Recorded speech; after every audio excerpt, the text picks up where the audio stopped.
Oh no. Preceding was a test of the National Weather Service alarm tone. Never mind. Potentially dangerous weather situations, specially equipped receivers are automatically activated to warn of the impending hazard.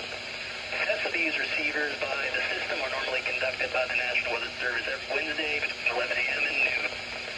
When there is a threat of or existing severe weather in the earlier, area so it makes Wednesday, sense. the test will be postponed until the next available good day. The warning alarm transmitted over National Weather Service radio stations will be activated for watch and for warning, affecting all counties in north central and the northeast Illinois, as well as counties in northwest Indiana. Reception of this broadcast and the alarm tone will vary in any given location. Sounds like he's The glitching out. variability, normally more noticeable at a distance from a given transmitter, will occur even though you're using a good quality receiver in perfect working order.